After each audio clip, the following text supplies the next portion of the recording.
मसीह में मेरे प्रियो, आज 17 अप्रैल 2022 रोज़ की रोटी अध्ययन में मैं आपका स्वागत करता हूं और अभिनंदन करता हूं।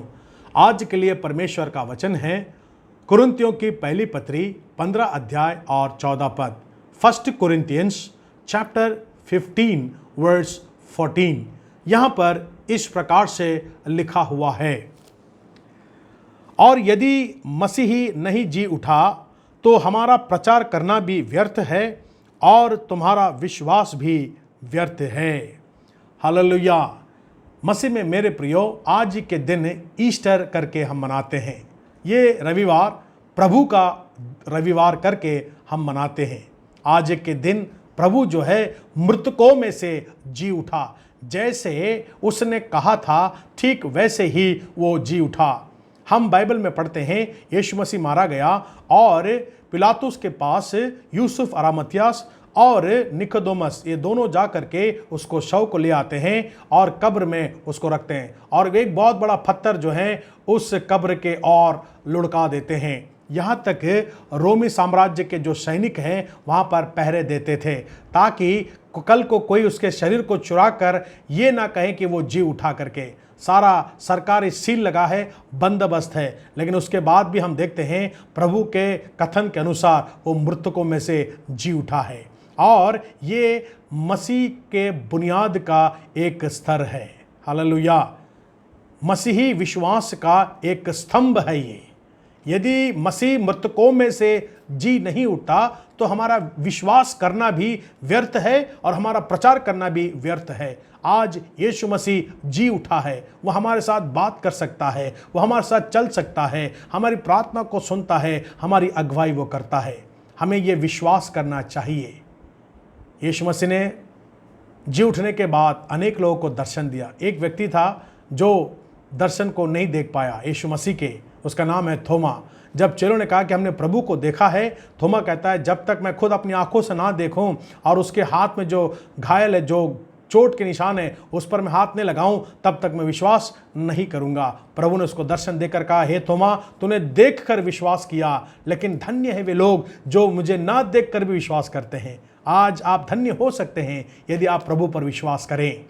हाँ, मसीह में मेरे प्रियो, वो मृतकों में से जी उठा है, वो जीवित परमेश्वर है। इसलिए आज भी हम प्रार्थना करते हैं, हमारी प्रार्थना को सुनता है, हमें वो उत्तर देता है। वो इसलिए जी उठा ताकि हमें एक नया जीवन दे सके। जो कोई उस पर विश्वास करता है वो मरकर भी जिएगा, क्योंकि प्रभु भी मरकर मृतकों में से फिर से जी उठा है। तो हमारा विश्वास जो है व्यर्थ नहीं है, क्योंकि हम जीवते परमेश्वर पर विश्वास करते हैं। हमारा प्रचार व्यर्थ नहीं है, क्योंकि हम जीविते प्रभु यीशु का प्रचार करते हैं। हाँ, वो मारा गया, गाड़ा गया, यही कहानी खत्म नहीं हुई, परंतु कहानी शुरू होती है कब?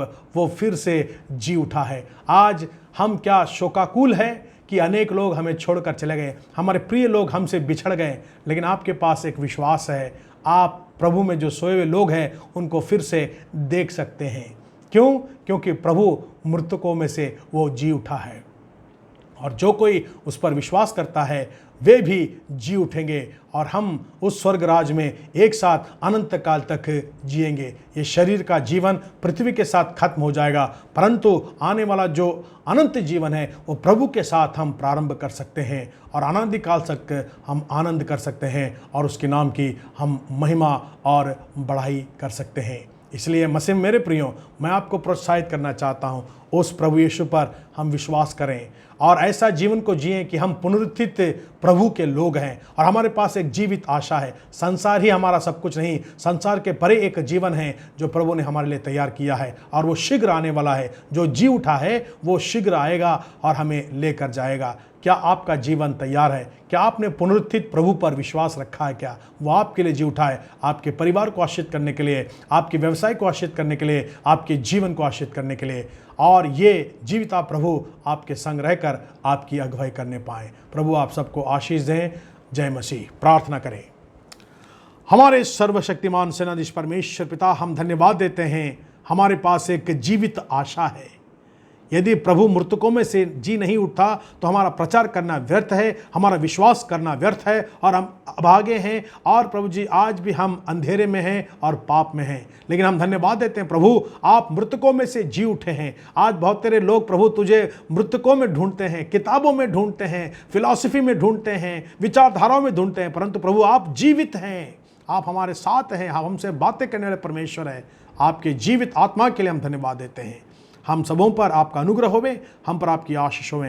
प्रभु यीशु हम प्रार्थना करते हैं प्रभु प्रत्येक को अपना सामर्थ्य प्रदान करें, प्रत्येक को अपनी शक्ति देवें, प्रत्येक के संग आप रहें, उनके हर एक मुश्किलों में प्रभु जी जयवंत होने के लिए आप अपना अनुग्रह प्रदान करें। सबों पर आपकी आशीष होवे और ये जीवित आशा हमारे जीवन में हमेशा बनी रहे और हम प्रभु जी आशावान रहते हुए दूसरों को भी आपके पास ले सकें, ऐसा अनुग्रह हमें देवे। हम धन्यवाद देते हैं। प्रार्थना सुनने के लिए प्रार्थना यीशु मसीह के मीठे नाम से मांगते हैं, आमीन।